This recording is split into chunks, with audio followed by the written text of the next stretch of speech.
Good morning. Happy Monday. Good morning. Happy Monday. How's everybody doing? Doing great. Excellent. Glad to hear it. So good to see you all, as usual.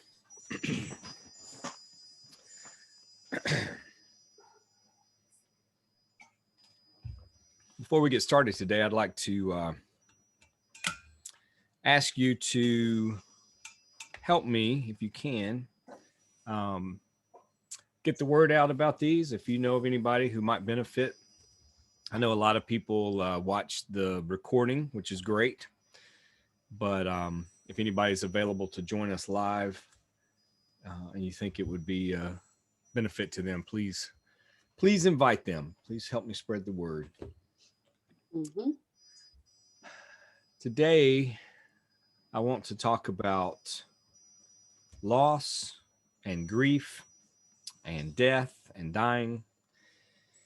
And I bet most of you have not only experienced death and the death of someone close, have not only experienced loss in your life in all imaginable ways and in various areas of your life, but I bet you are also familiar with what has been labeled the stages of grief.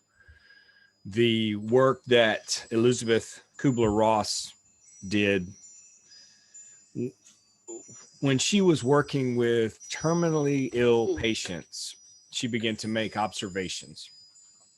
And she concluded that anytime someone is experiencing loss or preparing to experience loss or preparing to die or experiencing the loss of a loved one or of a job or of a career or of a dream or of a relationship or whatever it may be, that they went through 5 stages of grief.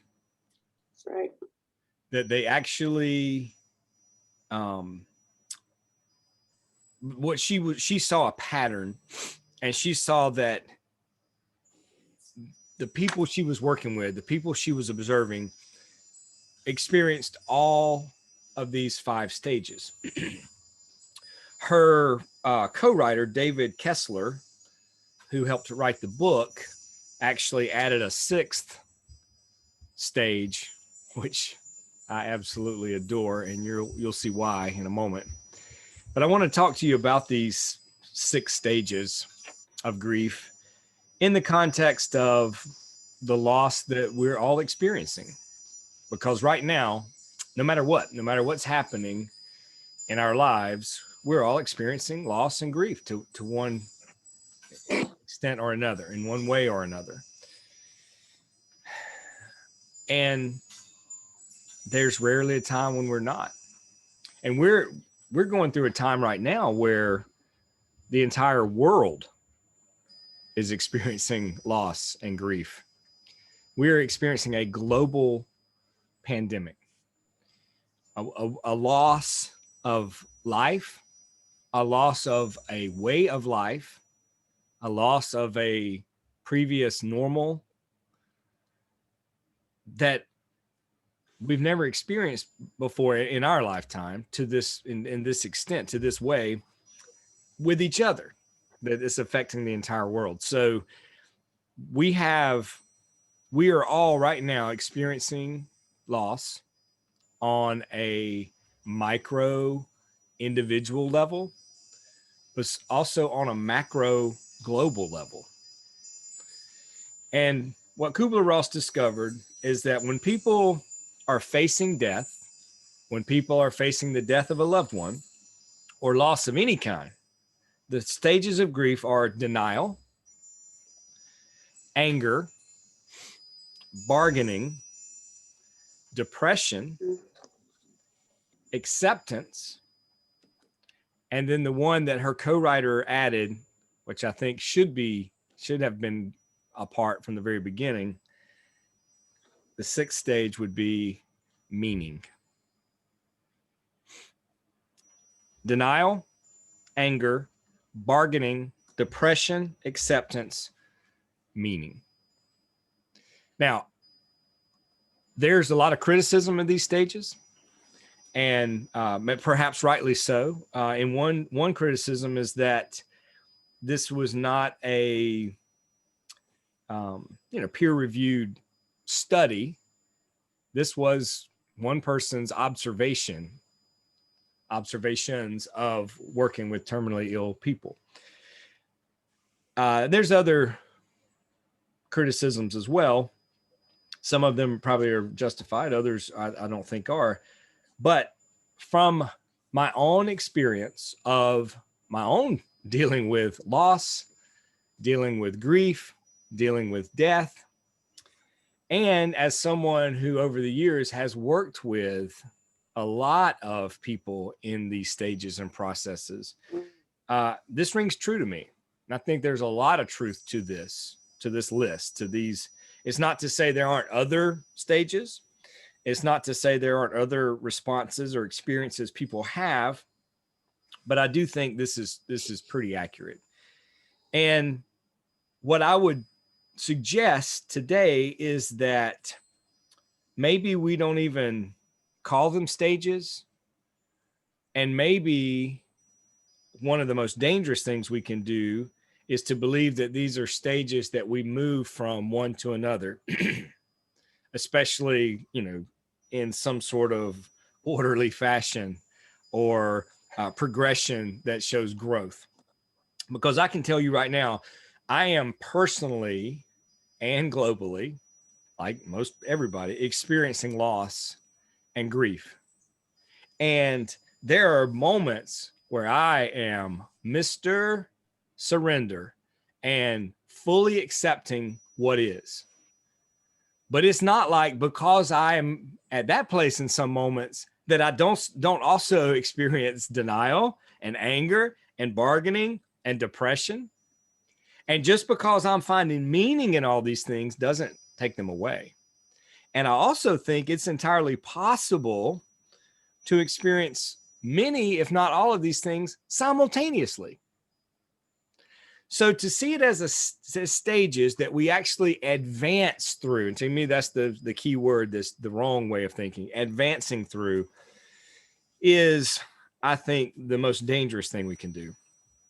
But let's just go through these very briefly, and then we'll discuss them a little bit. The first one is denial.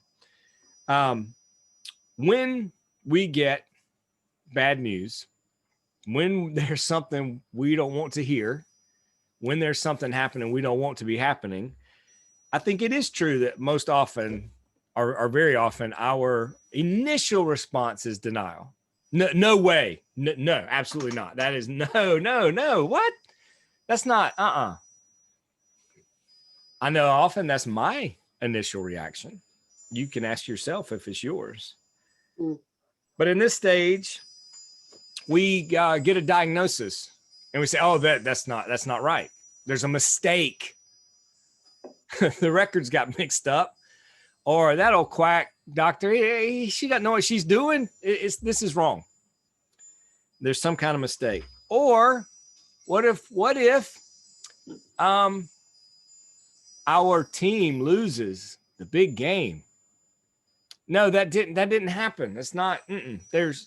What if our candidate loses the election? No, that's not. That's not. We deny it. We say it's not possible. We get the phone call that says a dear friend died, and we say, it cannot happen. When I got the call that my dear friend Dave Lloyd had a heart attack, I guess I didn't deny that news, but I certainly did not take it with the gravity of what was going on. I immediately sent him a text that said, hey, call me when you're feeling better. Told him I was thinking of him and praying for him. And I full well expected a text back or a phone call in a day or two, whatever, because people have heart attacks all the time and survive. And I don't know what the survival rate of heart attacks is these days, but I bet it's pretty damn high. And that's what I expected. And there's denial baked into that. Then there is the stage of anger. And denial and anger can happen at the same time. And just as an example, going back to like the election, or your candidate not winning, think about the anger involved when people lose a game, their candidate doesn't win. I mean, we've seen violence, we've seen attacks, we've seen deaths occur from people just raging because they're not finding life the way they want it to be. And going back to denial as it relates to this, how many people their whole life is built on denial? Denial of facts, denial of science, denial of reality. Guess what, reality? I reject you. I'm going to create my own little reality over here. And I'm going to climb in this bubble, in this echo chamber, and I'm only going to hear the people who are going to support my worldview, my way of thinking, the way I want things to be. This world, this life is not as I want it to be. It is as it is. And denying it is the most futile thing we can do, because reality is not going to change just because we want it to be other than what it is. Then there's bargaining. Oh, okay. All right. Maybe the diagnosis is correct, but God, let me tell you something. If you will take this away, I'll stop all my bad habits. I'll start doing charity work. I'll quit smoking. I'll eat better. I'll even start exercising. I'll help people. I'll spend the rest of my life. Oh, you can't imagine all the good I'm going to do if you'll just let me live, if you'll just take this away. Or, hey, don't let this happen to my spouse, my child, my friend. Let it happen to me. Take me instead. Or what about Joe down there? He's a scoundrel. Put this on him. Let my person be okay.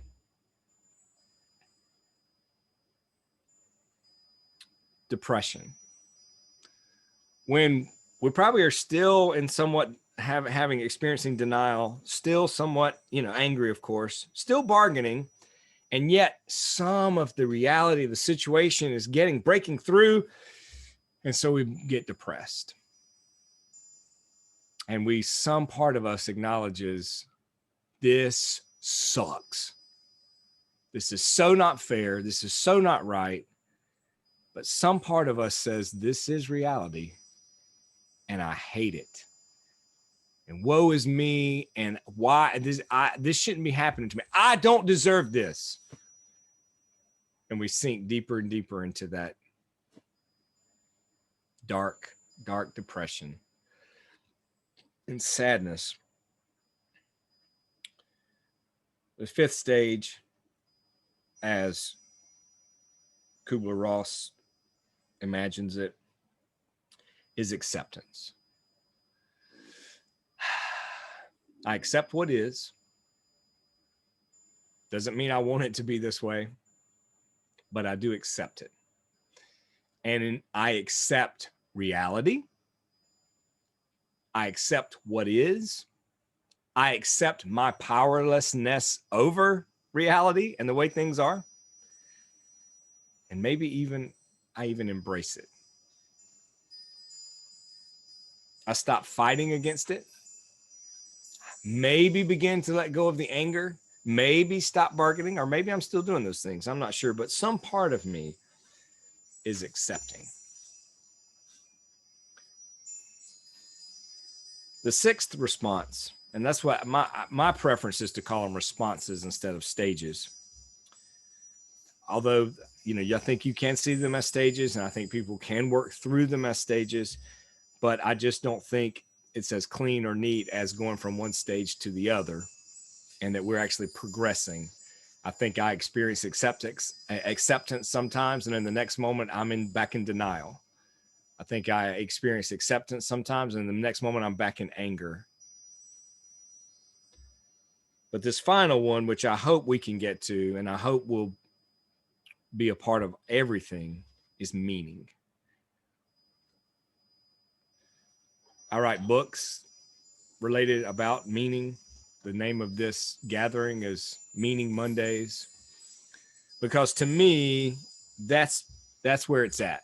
That's what the greatest life we can have, the greatest approach to life, is to suss out the meaning.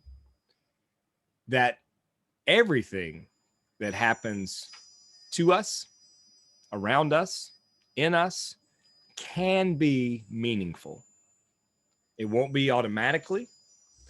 We have to approach life in a certain way, or the events of life in a certain way, but it can be meaningful. As Viktor Frankl taught us, in the worst of circumstances, in the worst, unimaginable suffering and degradation and incivility and inhumanity by evil people doing evil deeds, there can be meaning. Purpose can be found. Meaning can be found.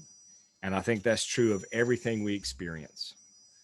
Every loss in my life and yours can be meaningful. I think it's critically important that we don't get stuck in denial. We don't get stuck in anger. We don't get stuck in bargaining. We don't get stuck in depression. And that we remind ourselves that these things are going to come and go. And that's the process of letting go, of practicing non-attachment, or let's call it non-clinging, is one that we have to practice over and over and over and over again. I don't go through denial or anger or bargaining once and then it's over. So when they come back up, and when my response is to do that again, that's when I have to surrender all over again. That's when I have to accept all over again. That's when I have to search for the meaning all over again. This is a process. And again, it's not a process where we advance, we go from one stage to the other, but it's a process where things come up, and someone I have truly forgiven, I'm reminded of some pain, some hurt, some suffering I experienced because of an action they took or an inaction. And I have to forgive them all over again. I was doing a certain activity last night, the most mundane thing you can imagine, like a household kind of repair, fixing something. And in the process of doing it, I was reminded of something someone did that I thought was unkind, uncaring, unloving, whatever word you want to put on it. And in that moment, I had to forgive again something I had already forgiven many times, because I was reminded of it, because it came up again. And so when I'm reminded of something, when I am faced with my mortality and I want to deny it, and I want to think, everybody else dies, but I'm not going to. Everybody else suffers, but I don't want to. Everybody else gets sick, but I don't want to. I'm not going to. I have to let go all over again. I have to accept all over again. I have to surrender all over again. I truly believe, and I think you'll find it true in your life, but you let me know, you ask yourself this, that when we have a loss of any kind, we never, ever are it's never fully out of our lives. It's never no longer a part of who we are. We don't get over it, nor are we meant to. We don't move on from grief, from loss. I believe we move forward with it, that it becomes a part of us. that it transforms us and changes us and causes us to become and grow and evolve in a way that few things can. Loss humbles us. Loss and suffering seasons us, seasons our souls. Behind me, I just happened to think of this. There's a relatively new guitar. Not a particularly nice one. It's decent, but there are 50-year-old guitars, 60-year-old guitars, 70-year-old guitars that the wood has been so seasoned through living, through experiencing, through that wood expanding and contracting, soaking up humidity and water and letting it out and being played and loved for decades, that has a resonance that this new guitar can never have until it reaches that stage. Loss, grief, pain, suffering comes to as very often unwanted gifts, but gifts nonetheless that season us, that cause the resonance of our soul to be so profound and powerful in a way that wouldn't be otherwise if we didn't experience what we're experiencing.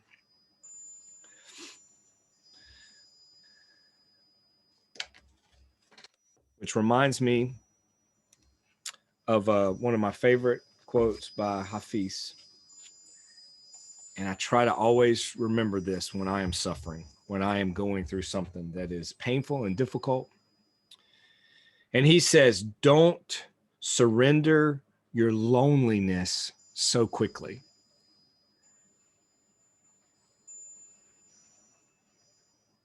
Suffering, depression, loss is one of the loneliest things we can experience. Even with people around us trying to help us, loving us, trying to care for us, taking care of us the best they can, it is so often so lonely. But he counsels, don't surrender your loneliness so quickly. Don't deny it. Don't bargain it away. Don't get so angry about it. Accept it, embrace it, because it has a purpose, a meaning in your life. Don't surrender your loneliness so quickly. Let it cut more deep. Let it ferment and season you as few human or even divine ingredients can. Something missing in my heart tonight has made my eyes so soft, my voice so tender, my need of God absolutely clear. That's what the gift of suffering does, the gift of loss. Don't surrender your loneliness so quickly. Let it cut more deep. Let it ferment and season you as few human or even divine ingredients can. Something missing in my heart tonight has made my eyes so soft, my voice so tender, my need of God absolutely clear.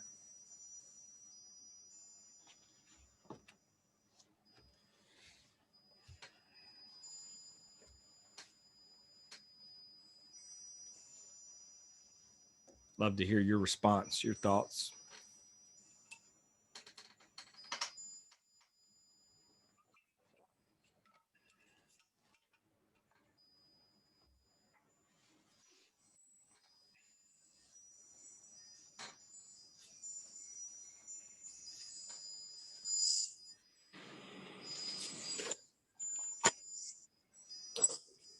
I just wondered if there's some kind of danger of searching for meanings and coming up with bad ideas.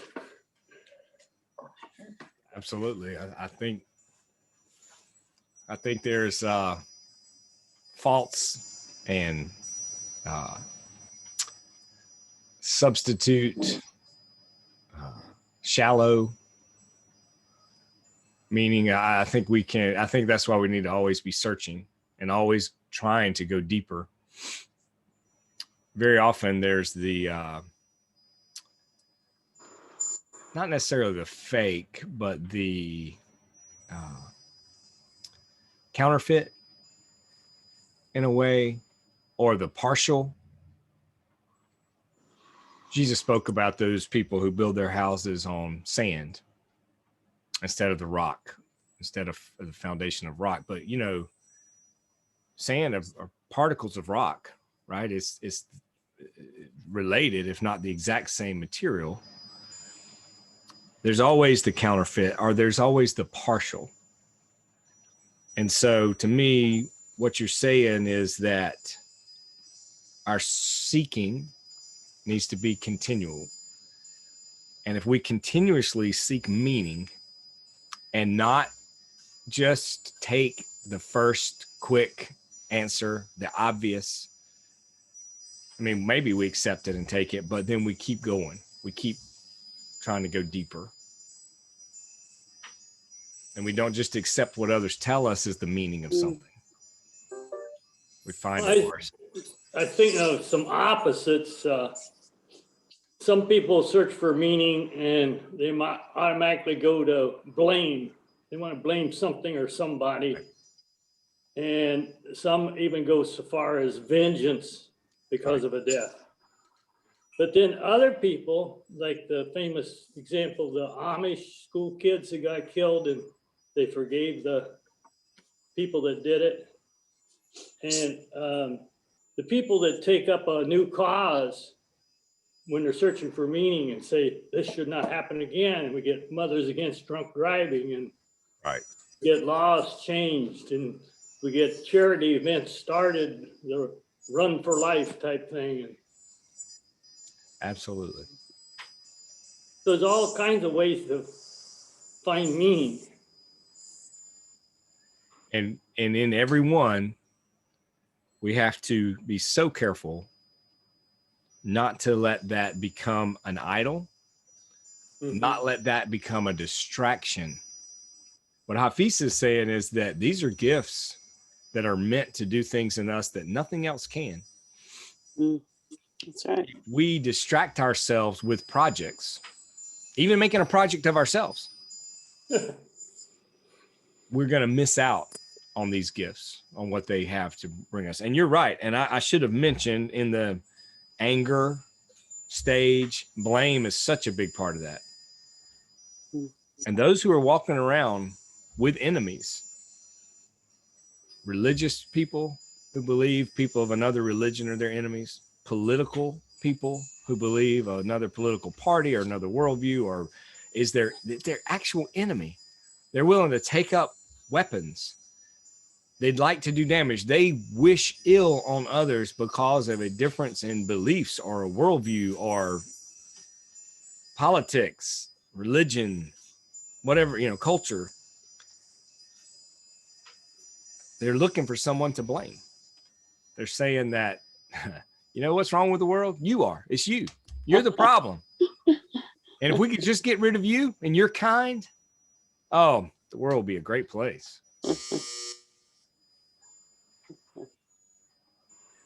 Hey,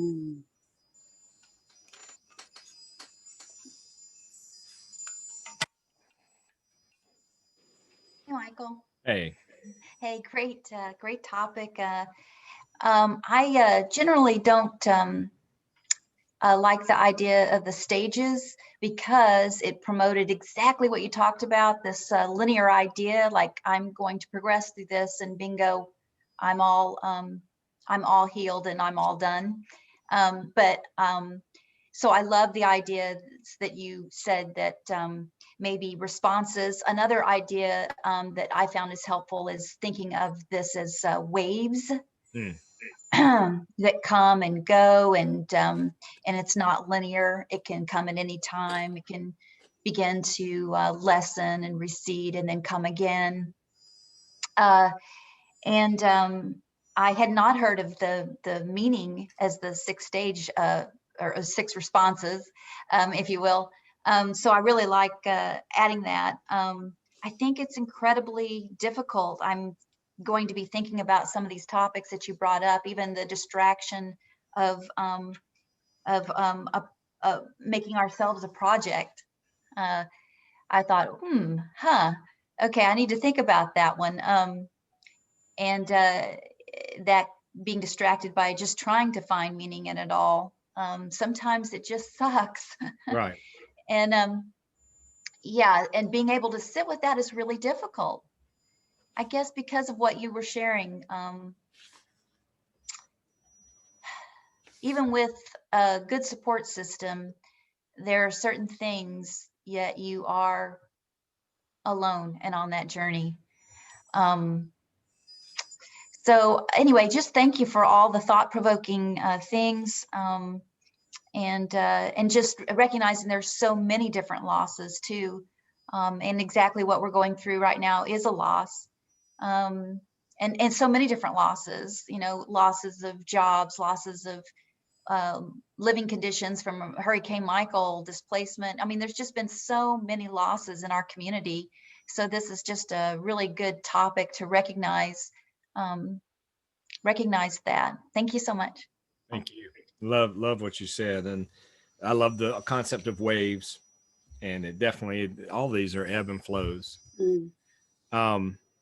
The distractions, making a project of, I think often if we're trying to distract ourselves, I see a lot of people, just use busyness, use activity, and you see it's obsessive in nature. It's the chronic, it's running, it's busyness, it's distraction. You know, I'm going to throw myself into everything because I do not want to be still or quiet with what's going on inside of me. We see it with substance, alcohol, drugs. We see it with religion. Right. Throw myself into religion. I'm going to throw myself into my business. I'm going to throw myself into, relationships or sex or, anything that can distract me. And often when it comes to projects, we can get involved in some kind of project that's related to the very thing we're sort of running from or trying to distract ourselves from. We can make a project of another person or a group, or family, a group, whatever, or we can make a project of ourselves. And, none of those are bad things in and of themselves, but they can become a substitute for the work that loss and suffering and grief can have within us.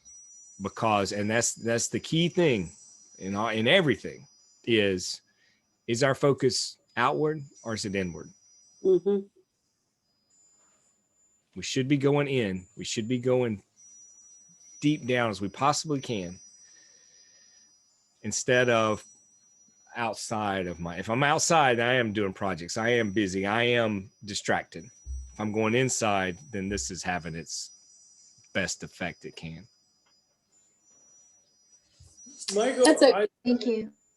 Thank you. I was wondering about the idea of justify. We always try to justify everything that happens, and this is an extreme loss and unjustification in our own minds. There must be a lot of ways people try to justify. You're absolutely right. And I believe our egos in every situation, because the ego is defensive, either justifies or rationalizes. Mm-hmm. Yeah. It does that of my behaviors, and it does that of what I'm experiencing, and when bad things befall others, we want to believe it's because they deserve it. Job's friends, hey, dude, there's some secret sin you've not told us about. We know you look all righteous, but man, there's no way you're suffering like this without being a bad guy. And if we can assign blame and say that person is justified for what's happening to them, it makes us think we're safe. It gives us the illusion of, oh, that can't happen to me. Life is not random. It's not capricious. Suffering and loss and death. If I can just figure out why you deserve it, then I'll be safe. You're absolutely right. We do try to justify and rationalize everything.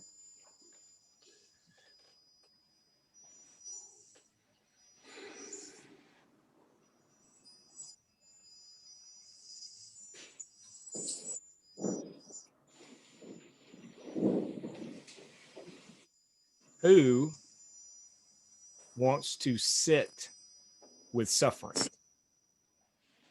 That's not a companion we seek out, is it? That's not a welcomed guest.